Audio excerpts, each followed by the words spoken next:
Ya, Anda kembali di Apa Kabar Indonesia Malam. Pemirsa, saya akan langsung ke Mbak Fani. Mbak Fani, kalau dari kacamata kriminolog, Anda tadi sudah diberikan gambaran dari reporter lapangan kami, Syahda Yustiza, bagaimana kondisi di sana. Ada sejumlah kejanggalan juga yang tadi sudah di-mention, mulai dari CCTV yang kemudian tidak hidup. Pada saat kejadian ada celah di bangunan yang sama dalam rutan tersebut. Anda membaca ini seperti apa? Motif apa? Keberanian apa yang mendorong mereka ini untuk keluar pada akhirnya? Ya, kalau ditanya mengenai motif ya, sepertinya mereka sudah mempelajari bagaimana kondisi di rutan tersebut. Jadi ketika mereka menemukan celah-celah kemungkinan lewat mana mereka keluar, kemudian mereka mengeksekusi hal tersebut. Jadi mereka tahu misalkan di ventilasinya, entah di teralinya bisa dibongkar, atau mereka tahu caranya bagaimana membuka hal tersebut, dan tahu ada gorong-gorong yang itu adalah aksesnya keluar. Itu yang menyebabkan mereka berani. Dan kalau kita menyambung lagi tadi pertanyaan Mbak Tiara ya, dan ke narasumber yang lain, bagaimana ada kemungkinan keterlibatan orang lain, itu juga membuat mereka, para tahanan dan narapidana ini berani untuk melakukan pelarian diri dari rutan tersebut. Seperti itu. Terlebih dengan sistem pengamanan ya, berarti mereka tahu gitu bagaimana sistem pengamanan di lapas tersebut tidak proper gitu ya.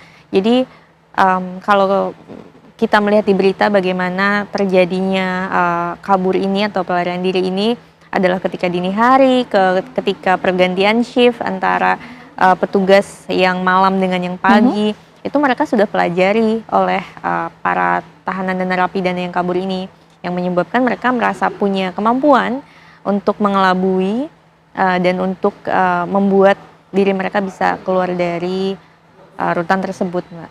Kalau dari analisa Mbak Fani sendiri, memang ini kan bukan sehari dua hari ya, berikut juga perencanaannya begitu. Mereka harus menyiapkan alat-alatnya, membuka jalan untuk keluar begitu. Berapa lama kira-kira?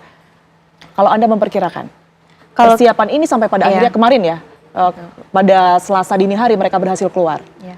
Kalau kita menempatkan diri sebagai narapidana, membayangkan diri kita sebagai narapidana atau tahanan dengan berbagai pressure yang ada di dalam, kemudian menunggu putusan, kemudian hal-hal lainnya, itu kan pasti ada rasa ingin keluar itu dari awal mungkin ya. Tapi berapa lama waktu yang diperlukan untuk bisa menganalisis atau membaca geografis atau lingkungan dari lapas yang tersebut?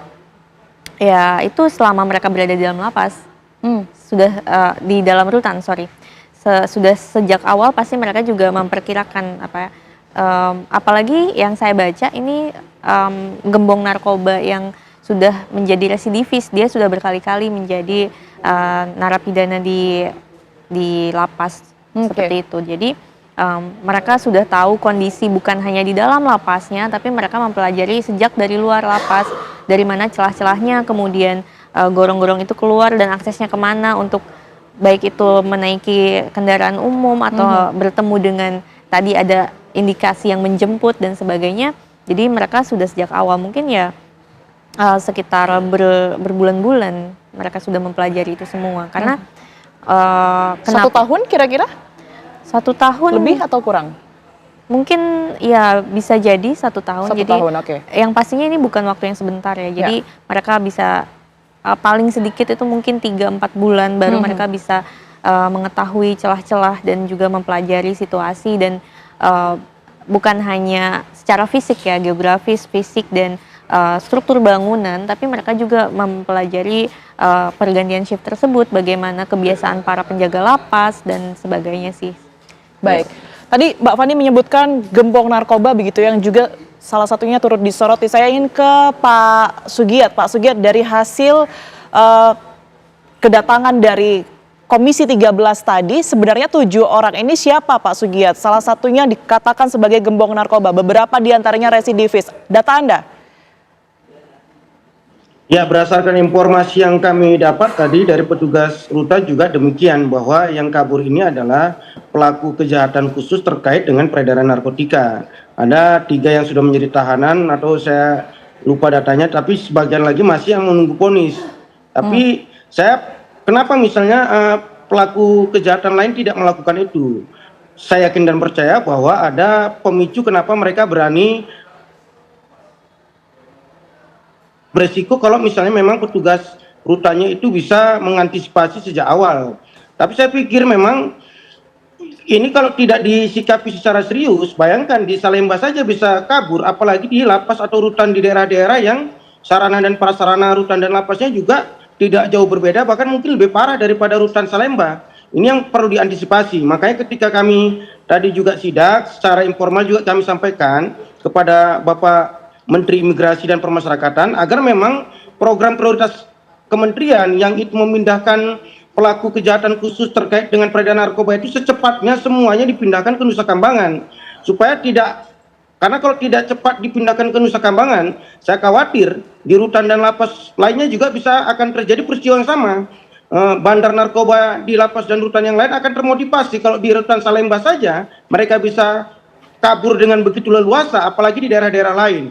Itu yang pertama. Yang kedua, ini kan semangat dari Bapak Presiden Prabowo kan semangatnya adalah perlawanan atau perang melawan narkotika, yang itu sebagian besar peredarannya itu disetir atau dikoordinasi di rutan dan di lapas-lapas yang ada. Saya pikir ketika nanti bandar-bandar narkoba itu dipindahkan ke Nusa Kambangan, itu mereka tidak akan bisa melakukan pergerakan yang sangat masif lagi untuk menjalankan bisnis peredaran narkotikanya.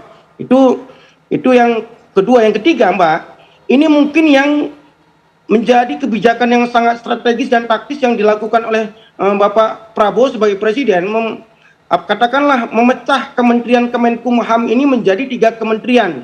Yang pertama adalah Kementerian Hukum, Kementerian HAM, yang ketiga adalah Kementerian Teknis, adalah Kementerian Imigrasi dan Pemasyarakatan. Karena memang berdasarkan yang kita dapat, 3 kementerian ini kalau dijadikan satu kementerian itu tugasnya sangat besar, jangkauannya sangat besar, tidak bisa fokus. Tapi dengan dipecah ini, problematika akut dari masing-masing bidang pembangunan seperti pembangunan hukum, pembangunan HAM, dan pembangunan pembinaan imigrasi dan lapas itu bisa dijalankan lebih fokus supaya tidak terjadi lagi persoalan-persoalan yang selama ini kan persoalan over capacity, persoalan SDM yang satu orang itu mengurus dan mengawasi 100 sampai 200 narapidana. Itu kan kadang-kadang kan kita kasihan saja sama petugas lapas kita.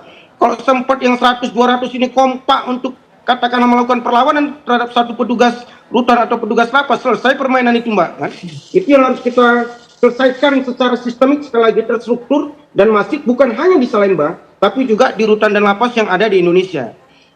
Baik, saya ke Pak Slamet. Pak Slamet, tadi sudah dijelaskan di segmen sebelumnya bahwa sebenarnya ada rencana begitu ya, pemindahan tahanan maupun juga narapidana kasus narkoba ini ke Nusa Kambangan. Nah, menurut pandangan Anda, apakah ini juga bisa menjadikan solusi? Dan apakah ini juga dikatakan sebagai salah satu faktor ya dari keputusan mereka untuk lari dari tahanan ini? Silakan, Pak Slamet.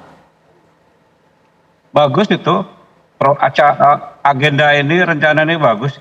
Karena saya tahu karakter Pak Menteri. Pak Menteri ini orangnya keras ya, lurus.